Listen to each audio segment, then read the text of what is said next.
ரெசிபியோட சேர்த்து mini black பார்க்கலாமா? மார்னிங் டிஃபனுக்கு லெஃப்ட் ஓவர் சப்பாத்தி வச்சு சப்பாத்தி மசாலா பண்ணியாச்சு. சிம்பிளா எண்ணெயில வெங்காயம் தாளிச்சு கட் பண்ணி வச்சிருக்க சப்பாத்தி, தேவையான அளவு உப்பு, கொஞ்சமா சில்லி பவுடர், கரம் மசாலா சேர்த்து மிக்ஸ் பண்ணிட்டு ஃபைனலா மல்லியில தூவி இறக்கிட்டோம்னா சூப்பரான சப்பாத்தி மசாலா ரெடி ஆயிரும். கூடவே ஒரு தோசையும் நேத்து வச்ச மட்டன் குழம்பு வச்சு சாப்பிட்டு முடிச்சாச்சு.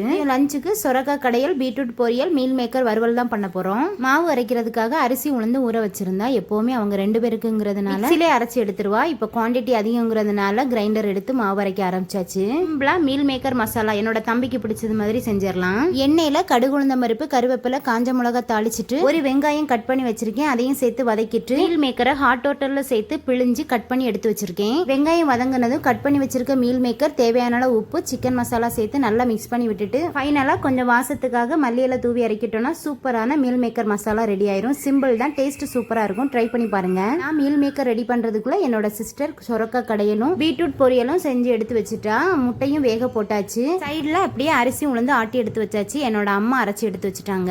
ஆளுக்கு ஒவ்வொரு வேலையா பார்த்ததுனால வேலை செஞ்ச களைப்பே தெரியல. சீக்கிரமாவும் சமைச்சு முடிச்சாச்சு. என்னோட தங்கச்சி இவ்வளவு டேஸ்டா சமைப்பான்னு எனக்கு தெரியாது. உண்மையாவே சமையல் சூப்பரா இருந்துச்சு. லஞ்சுக்கு சாதம், சொரக்காய் கடையல், பீட்ரூட் பொரியல், மீல் மேக்கர் மசாலா, மல்லிகை ஊறுகாய் வச்சு லஞ்ச் சாப்பிட்டு முடிச்சாச்சு. உண்மையாவே சொரக்காய் கடையல் ரொம்ப டேஸ்டா இருந்துச்சு. இன்னொரு வீடியோல ஷேர் பண்ணிக்கிறேன். என்னோட வீடியோஸ் உங்களுக்கு பிடிச்சிருந்தா லைக் பண்ணி சப்போர்ட் பண்ணுங்க ஃப்ரெண்ட்ஸ். Thank you friends.